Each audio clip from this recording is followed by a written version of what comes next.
atas kesempatan yang diberikan. Sebelum saya mempresentasikan materi yang saya dapat, lebih dulu saya akan memperkenalkan diri. Nama saya Irwin Tafidoleli, mahasiswa Sosiologi semester 2, kelas C. Pada kesempatan ini, sesuai dengan suruhan yang telah diberikan oleh Bapak dosen, di mana ada 4 pertanyaan atau 4 materi yang harus kami presentasikan. Materi yang pertama yaitu menjelaskan secara lengkap 3 tahap perkembangan masyarakat menurut Auguste Comte. Auguste Comte menganggap bahwa ada 3 perkembangan masyarakat atau perkembangan pikiran yang terjadi pada masyarakat. Yang pertama yaitu tahap teologis.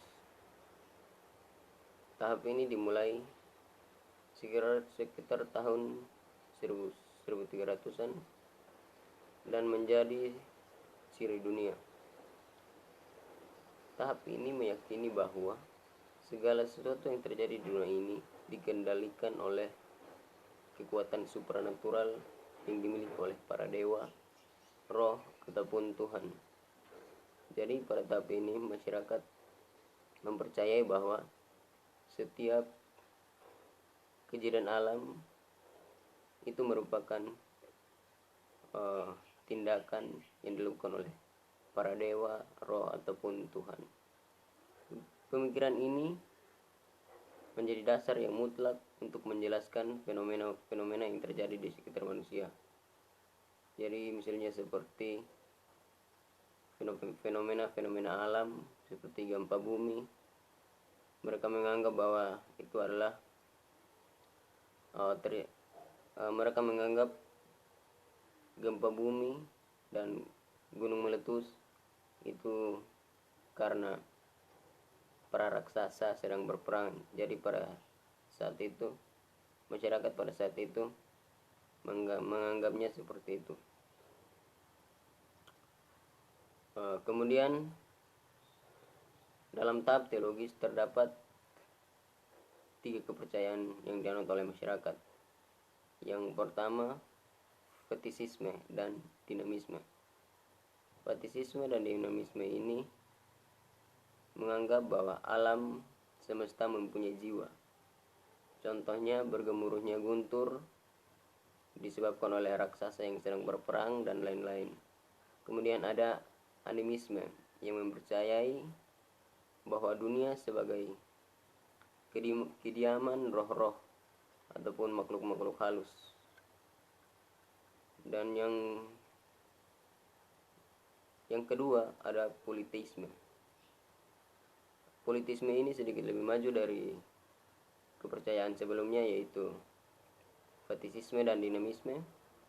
Politisme mengelompokkan semua dan kejadian alam berdasarkan kesamaan mereka. Jadi politisme ini mengklasifikasikan kejadian alam berdasarkan kesamaan, sehingga politisme menyederhanakan alam semesta yang beraneka ragam. Contohnya yaitu dulu di setiap sawah di berbagai desa mempunyai dewa yang berbeda-beda.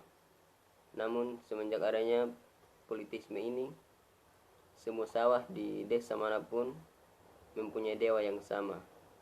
Seperti orang Jawa yang mengatakan bahwa dewa padi yaitu Dewi Sri. Dan yang terakhir yaitu monoteisme. Monoteisme yaitu kepercayaan yang hanya ada pada satu Tuhan.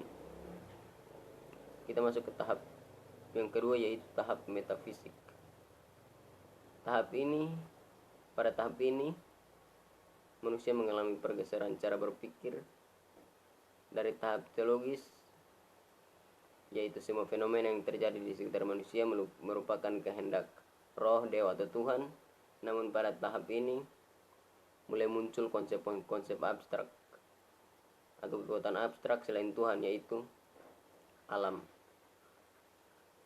Tahap ini terjadi sekitar tahun 1300 hingga 1800.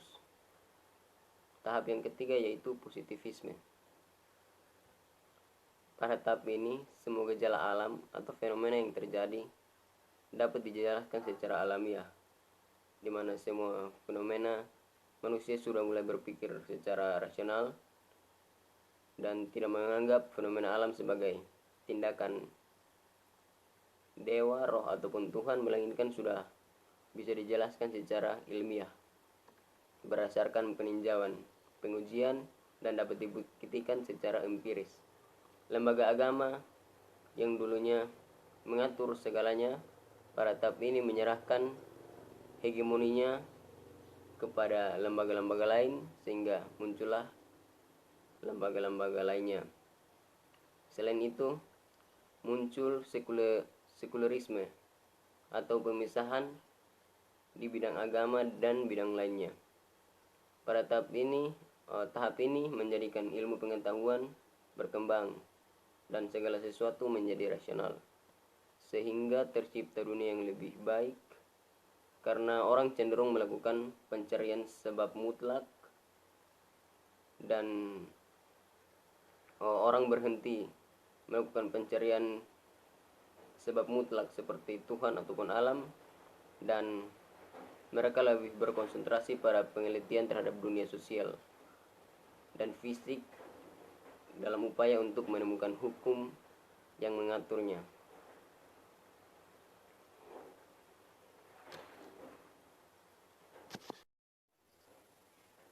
Baik, kita akan masuk ke pembahasan yang kedua, yaitu tentang menjelaskan secara lengkap jenis-jenis solidaritas, teori bunuh diri, sistem sosial, dan fakta sosial menurut Emil Durkheim.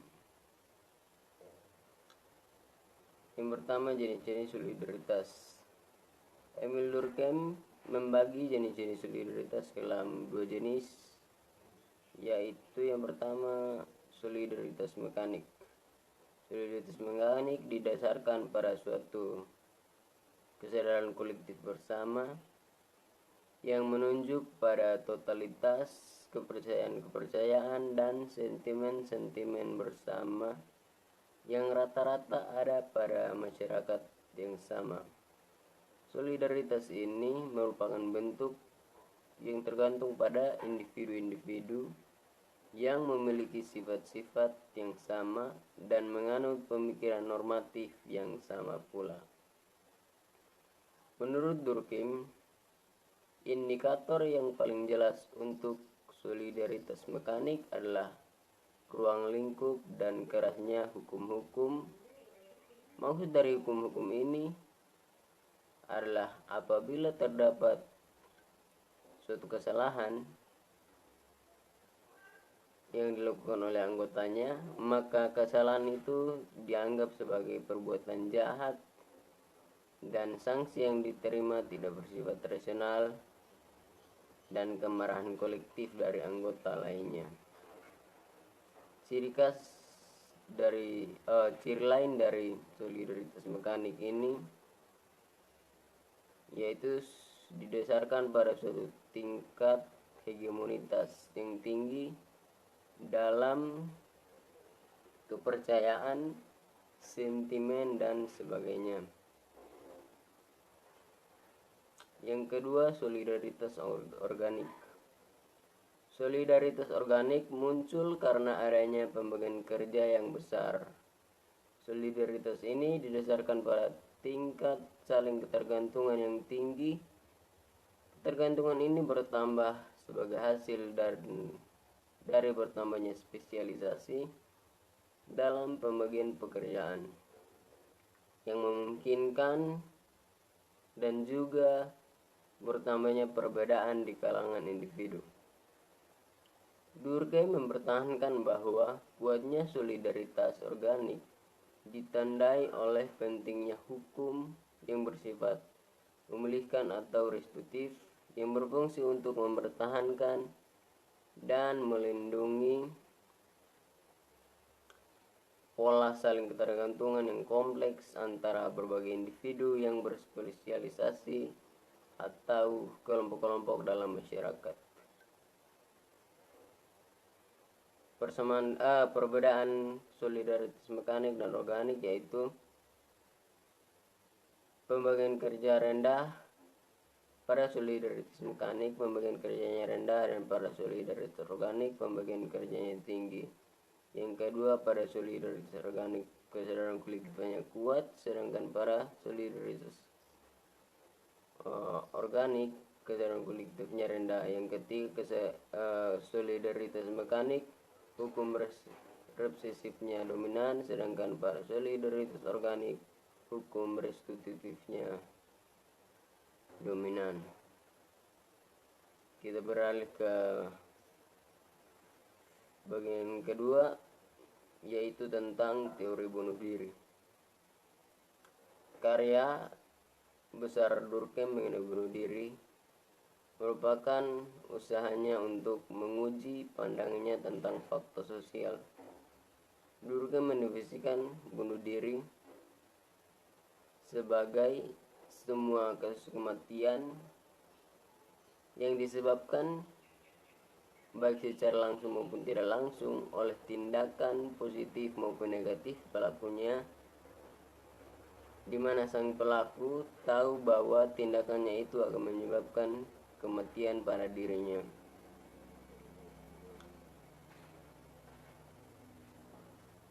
Menurut Durkheim,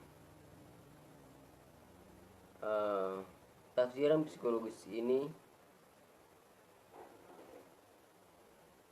susah untuk dipertanggungjawabkan kebenarannya, karena tidak semua pelaku bunuh diri mengalami gangguan psikologis. Berdasarkan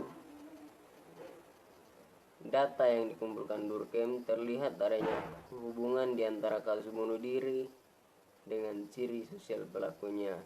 Cirinya yaitu jenis kelamin, agama, usia, dan asal negara.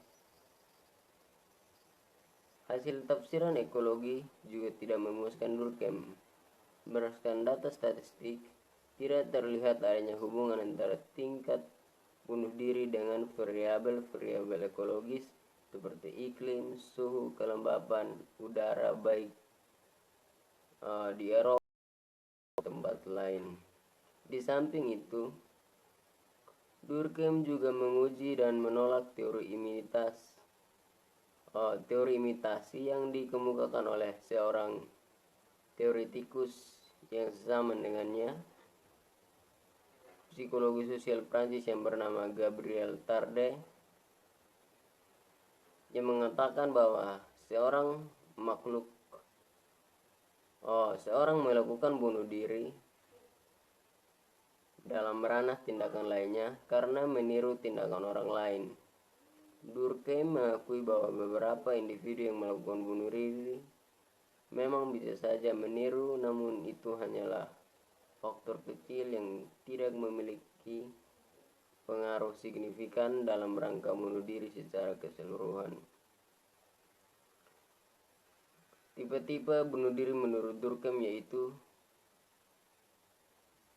yang pertama, egoistic suicide, bunuh diri yang terjadi karena rendahnya tingkat integrasi suatu kelompok sosial. Dan yang kedua, altruistic suicide,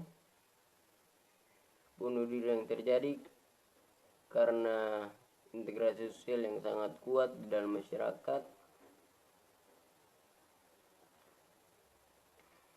Ya, menurut Durkheim, perbedaan mendasar di antara bunuh diri altruistik dan bunuh diri egoistik membuat tipe bunuh diri ini berbeda dengan yang lain, dengan emosi yang mengalir dari tipe berbeda dengan yang lainnya. Pada tipe bunuh diri egoistik, seseorang merasakan kejerihan yang tak terobati dan tekanan batin yang luar biasa. Bunuh diri dalam hal ini merupakan upaya melepaskan diri dari semua tekanan tersebut. Namun pada tipe altruistik, bunuh diri berasal dari harapan kepercayaan bahwa sesuatu yang indah di balik kehidupan baru.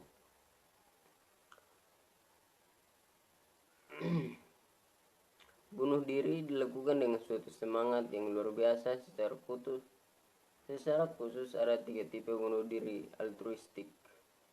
Ketiganya saling berkaitan satu sama lainnya, yaitu obligatory altruistic suicide, optional altruistic suicide, acute altruistic suicide, atau medical suicide. Berdasarkan analisis statistik dilakukan untuk menemukan tingkat bunuh diri yang tinggi terjadi di kalangan tentara, memiliki masa dinas yang lama. Durkheim menjelaskan bahwa semakin lama masa dinas militer seseorang, semakin tinggi penghayatan tentang moral dunia militer, dan semakin terserap pula mereka ke dalam dunia kemiliteran.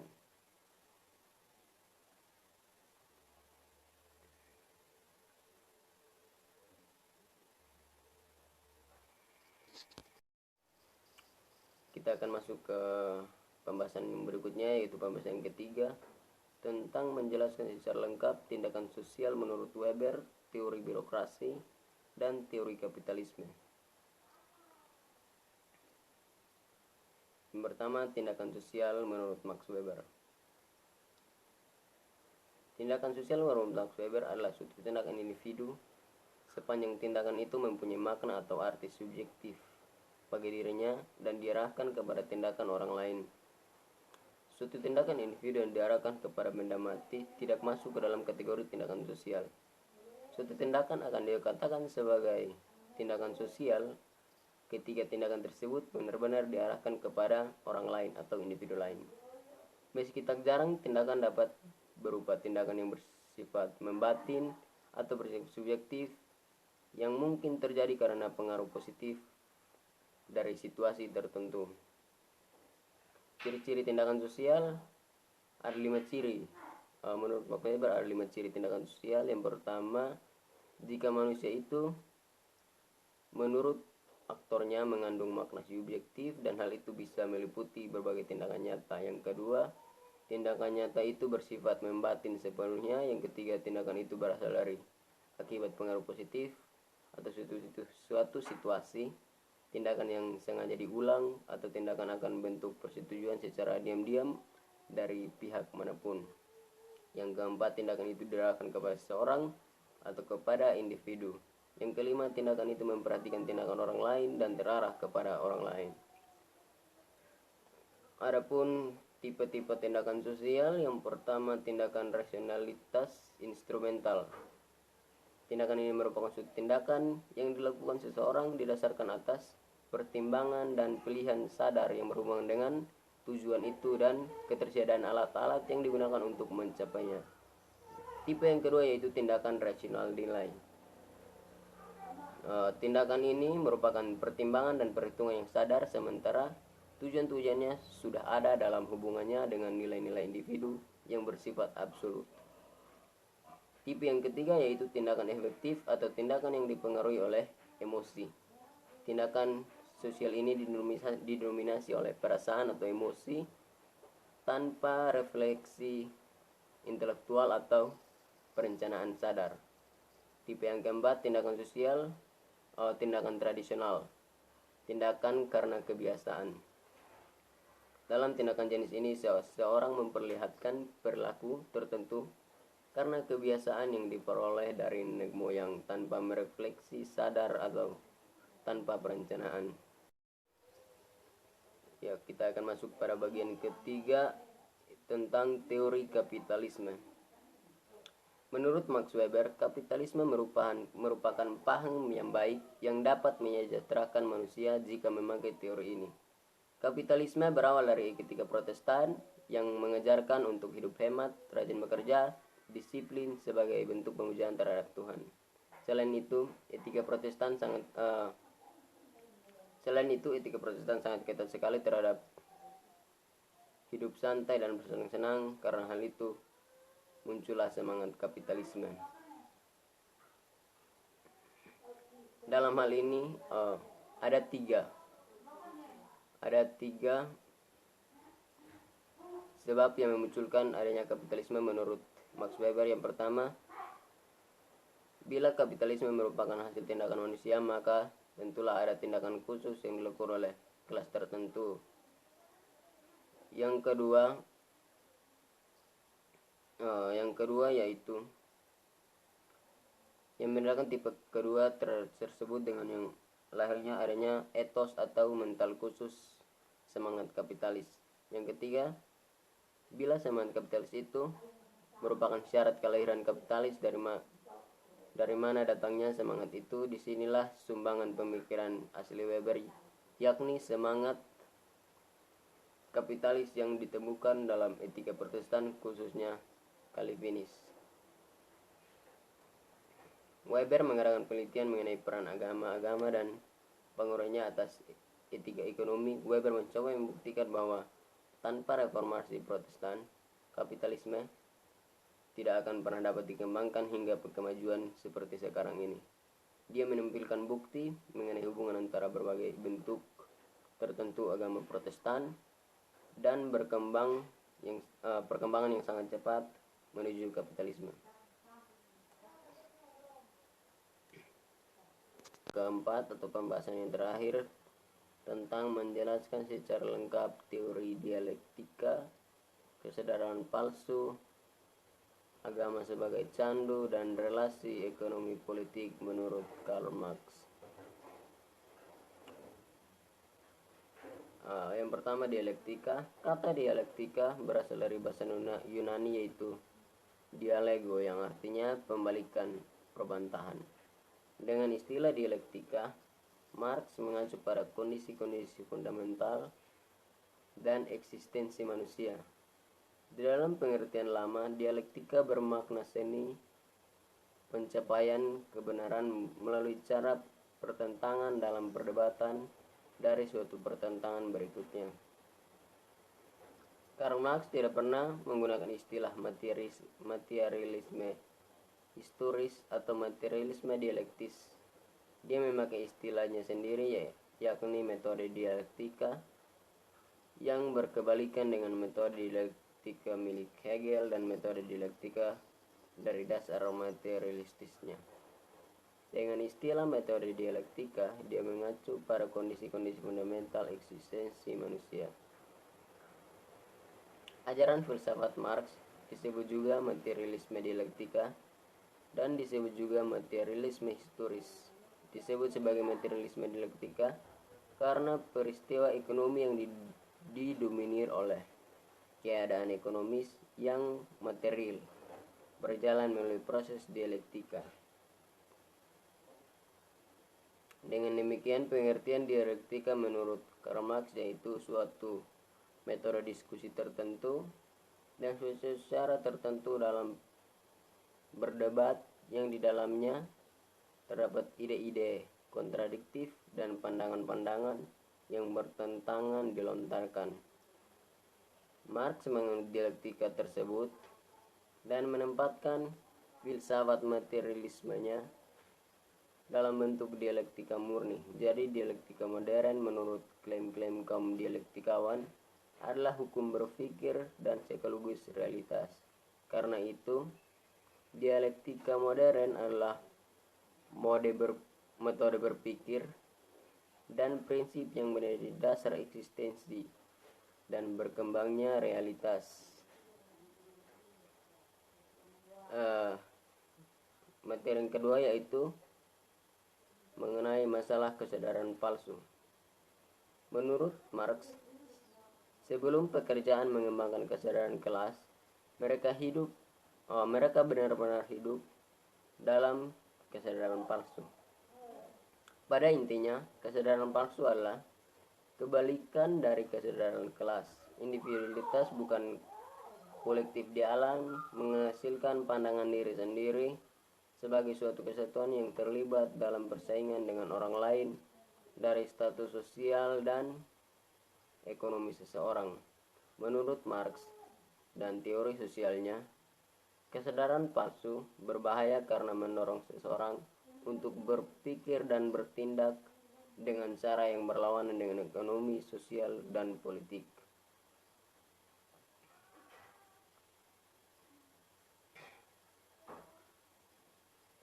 Pada saat Marx menulis tentang kesadaran kelas, ia menganggap bahwa hubungan orang untuk alat pemilik versus apa nih?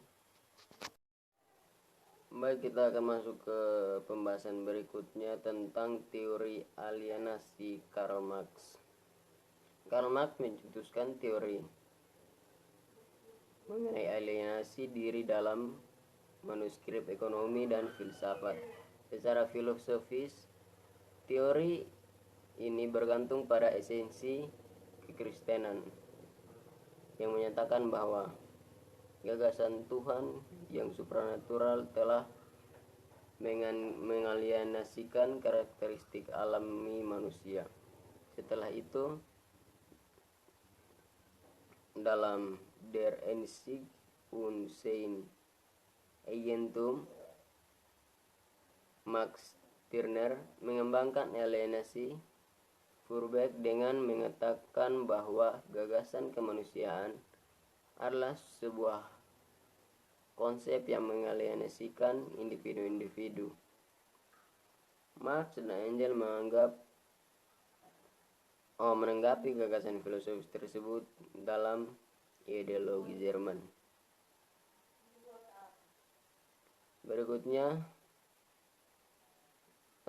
tentang agama sebagai candu. Pencetus dan pemikir utama Marxisme, Karl Marx memiliki sikap yang ambivalen terhadap agama. Marx terutama memandang agama sebagai candu yang dimanfaatkan oleh kelas penguasa untuk memberikan harapan palsu bagi kelas buruh. Tetapi di lain pihak, ia juga memandangnya sebagai bentuk protes kelas buruh terhadap keadaan ekonomi mereka yang buruk, dan ujung-ujungnya Marx menolak keberadaan agama.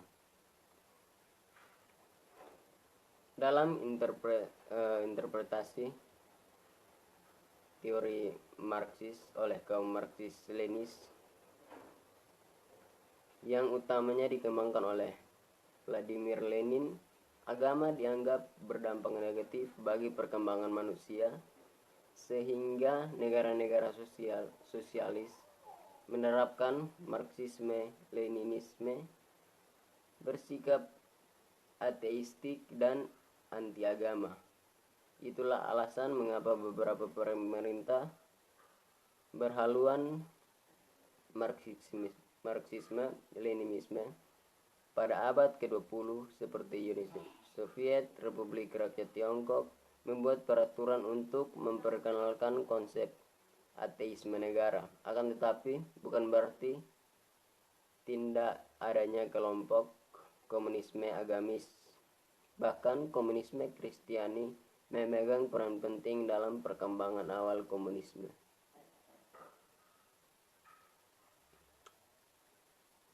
Vladimir Lenin dalam tulisannya Sosialisme dan Agama mengatakan bahwa agama harus dinyatakan sebagai urusan pribadi. Lenin meminta agar agama dipahami sebagai sebuah persoalan pribadi dan tidak menjadi perhatian negara.